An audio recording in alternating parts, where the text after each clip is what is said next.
Josh, this is Darren. Thank you very much. How you doing, Darren? I'm doing well. Thank you. Appreciate it. I Yeah, like to see you absolutely. rocking the San Diego Wave jersey. Yeah, that's it was a fun game when we went there, playoff game. It was really first time I've been to that stadium in San Diego. It was a beautiful spot. Great team to watch too. Well, yeah, not bad. And I know Musgrove is responsible for getting a bunch of you guys all organized to go out there, right? Getting down there, checking out, seeing Alex Morgan, who's one of the best soccer players this country's ever produced. That stadium's brand new, by the way. So, Yeah, yeah, that's what I heard. It's beautiful. yeah, it was great. Well, how are you doing? Good, good. Cannot complain. Well, that's good. I mean, Maryvale, where the Brewers have spring training, that's not that far from Peoria. Is it the same routine for you, or did you have to adjust going from the Brewers complex to the Padre complex this year? Honestly, it was better.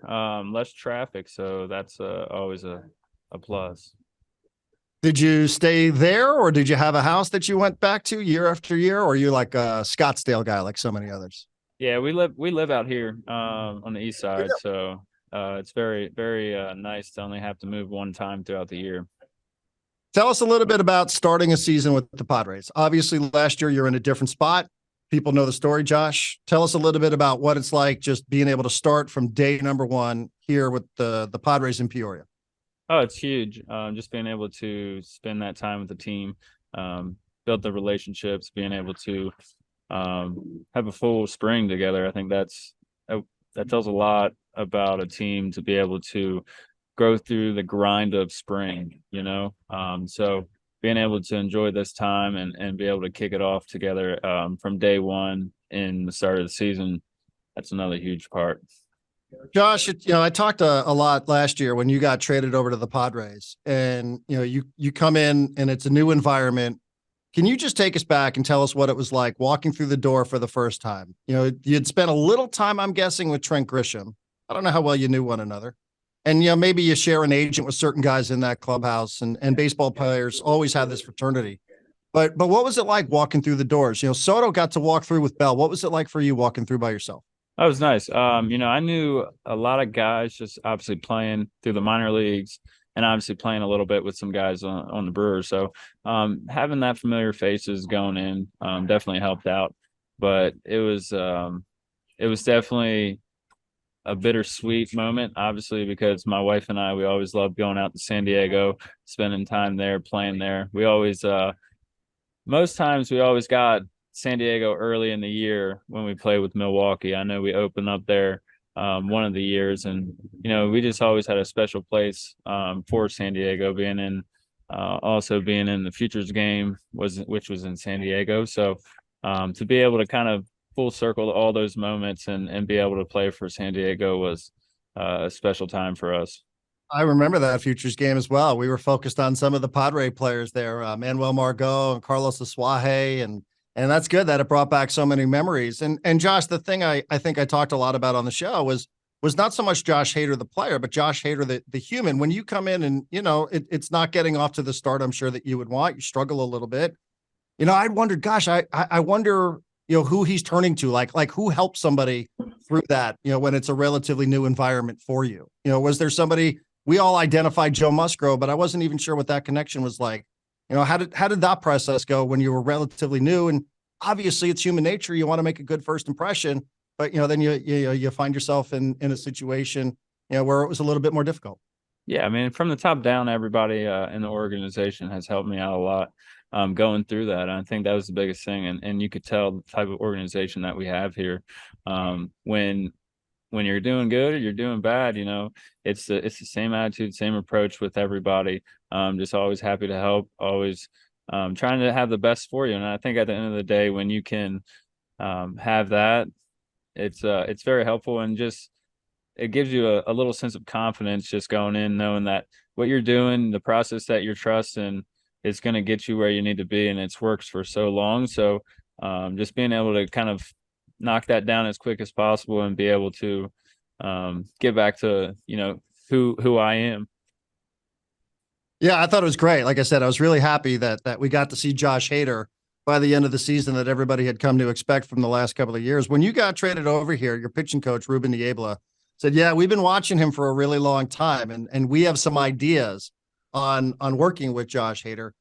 Could you share any of that? What it was like working with a new pitching coach, and maybe some of the ideas that he had expressed to us, that they were excited to work with you on. It was just kind of, doing what I do best, right? It's not changing anything. It's not trying to come up with something new. It was when were you the best and how were you the best in your career, right? And it was trying to simplify every single thing that I did and to really try and feel the way I was. So really just trying to get into the legs, get into the glute, just because the way I pitch, very whippy, but I start from the ground up. The ground is really what helps me explode to really get my arm moving. So that was probably one of the biggest things, and it was great. Like I said, everybody was open for it, and I think that's where it starts too. Is just open communication, open dialogue. That you're not taking any. I guess you're not getting mad at any information coming your way, right? Like there's a lot of guys that, well, I've done this for so long, and why should I change even though I'm struggling? But I think at the end of the day, like if as long as you're open to change and open to that open dialogue, I mean, sky's the limit. And sometimes other people see things that you may not see, which was pretty much the case. What does that mean when you say I'm pretty whippy? I mean, I have an idea, just physically, I guess. Let's just simplify it. What that means, but in pitching parlance, what does that mean when you say I'm pretty whippy? Well, I mean, a lot of guys go from north to south if you think about it, right? Like the way they work down the mound, typically their arm, their upper half, it's going north to south. For me, it's working, I guess you could say, west to east. So, for instance, when you're pitching and you think about it, for me, it's going down the mound, but being able to explode from that west to east kind of movement. It's really hard to explain, but I guess that kind of makes a little bit of sense, maybe. Like numbers on a clock, right? You're not coming from like 11, 12 o'clock. You're coming a little bit more from like 9:30ish, 10, somewhere in that Yeah, range. roughly, yeah. Right, in that range. So it's a little bit different. So, therefore, does that lend itself to anything mechanically in terms of being able to slip out of rhythm a little bit more, or just 100%. Yeah, no, does? I think yeah, for sure. I mean, I think that's where having body control comes into play, being able to identify when you're not going down the mountain the right way. When you're in a sense of whippiness, you can get very loose and sideways instead of being able to, use your momentum to go straight towards home plate. When you're whippy, sometimes you can get it to where you're going towards third base or you're going towards, first base. So it's really just trying to use that momentum and that force going straight to the mound instead of, the opposite way. Josh Hader's joining us on San Diego Sports 760. Tell us, do you have a favorite Pat Murphy story? We spent a little bit of time with Pat Murphy when he was the interim manager here in San Diego. We had a great relationship with him. Used to have him on a weekly basis. He's an interesting character. Is there a favorite Pat Murphy story for you? Man, he's just one of the best humans I've been around. Just being able to have communications with him and being able to spend that time with him was huge. To get to know him as a person, man, he's a kind soul, and there's a lot of things that being able to spend a lot of time with him through the seasons and just to get to know him and his family, one of a kind. I can definitely say that.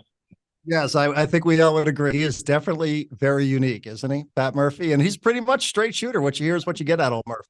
Absolutely, and that's what we need sometimes. Recently, a former teammate of yours, Corbin Burns, came out and talked a little bit about his arbitration situation with Milwaukee, Josh, and he said, "Hey, listen, I spoke to Josh, so I knew what to prepare for." What sort of advice did you have for your former teammate as he was going through that process that you've been through a handful of times? Honestly, just told him, the business side is definitely different from the way that baseball is on the field, right? Like when you get into a room like that and you get into, things that obviously determine your value. When you look at it through a team's perspective, their goal is to bring up a case to show you why you're not valued as much as you think you are, right? So I think that was the biggest thing is you're going to hear things that you're not going to like, and that's the hard part about the business side of baseball. Yeah, and now that's kind of what you get, but a lot of guys don't get to be in a room with the team and see the way that process goes. And I think when you go through that process, it really opens your mind that, some teams, really it's the business side of it, right? And that's what you're going to get when it comes down to these years. Like early on, it's baseball. You want to win, which obviously that's what all of us want to do no matter what year you're in. But when you have to go through the business side of things, it opens up a perspective that you probably didn't expect to have. And sometimes that may be putting the foot down that may not, some people might not like, but at the end of the day, you got to take care of yourself in the business, but you also got to, get the ultimate goal, and that's win a World Series. So it comes hand in hand on both sides. And did that process going through that like you did and listening to this stuff, which I've always heard is it's hard to hear some of that. It's hard to believe, that you could be in a room and hear that sort of stuff. Does it change your perspective as a baseball player? For my teammates, no. For the way I play the game, no. For the way I look at some of the organizations and how they handle things, yes. And at the end of the day, that's the business side of it. I mean, that's really all we can really say is the business isn't always pretty, no matter where you're at in your career. And was there anything different going through that process with the Padres, and you guys avoided that situation? I know the last couple of years in Milwaukee you did as well. Was it a night and day experience? Was it different with the Padres than it was with the Brewers? Obviously early on, for when I had to start this whole process, it was, but obviously going into the next 2 years with them through that process was much better. And I think it comes down to being very open, being very blunt with what you want and the benefits that both sides are going to have, right? And coming over here, the way the front office handled it was, couldn't ask for a better transaction, better communication, the open dialogue. So, that's one of the biggest things. It's like, no side wants to go to the arbitration, no matter what. I mean, as much as teams want to save money, as much as you want the money, at the end of the day, you want to come to an agreement to get that off your plate and be able to focus on baseball. Josh, you've been one of the best closers, maybe the best closer in a handful of years, of a generation, as the saying goes. I don't know how much time you ever spend looking up and down the list of the all-time saves list. We've done it because of Trevor Hoffman, obviously, right? The guy's got a statue out in center field at Petco Park. When you look up, I mean, as successful as you've been in your career, and you look up and you see guys with 650 saves, 600 and whatever it is. I mean, what's it like when you look up and you see some of the guys that have done it at the highest level? I'm like, man, I need to play for another 20 years to even reach that. No, but no, it's special. It shows you the way these guys performed day in and day out, the careers they had. I think I'm probably at 120 some saves, 132, and I'm at year 5.5, right? To think about another 500 saves is it's mind-boggling, honestly, to me to think about something like that, and to do it every single year. It's just a appreciation for what these guys have done for the game, and what they've done for themselves in their careers. So you just sit back and appreciate that type of work that they put in, and you'd hope one day that you can even get close to the type of caliber guys that they are. But obviously having Hoffy here, being able to talk to him, that's something that you can't take for granted, because not often do you get to have a regular conversation with a Hall of Famer, be able to talk baseball with a Hall of Famer, and to be able to get the knowledge that he has, the way he's gone about the game the right way. So very fortunate enough to be able to be in his presence. Last thing, and this might not be great for the radio audience, but since I'm watching you there on the back patio, the tattoos, you have a full sleeve on your right arm, not your pitching arm, right? On your right arm. Tattoo, is there special meaning with the tattoos that you have? Or you just, a tattoo kind of fella and drawn to different tattoo artists? Tell us a little bit about, what you got going on there with your ink. Yeah, there's a little bit of behind it. So on my right arm, it's a hunting sleeve. It's an outdoor sleeve, I guess you could say. And I didn't grow up hunting at all. My buddy in high school, he took me under his wing and said, "Hey, come out with me and let's go hunting." And I didn't know what really that meant, and sat under his tree for the first time, and we ended up seeing some deer, but we didn't end up harvesting anything. But just being out there in nature, being able to kind of slow life down and just enjoy being out in the wild really struck my interest. And being able to learn how to shoot a bow, to be able to learn how to manage animals, to be able to manage habitat.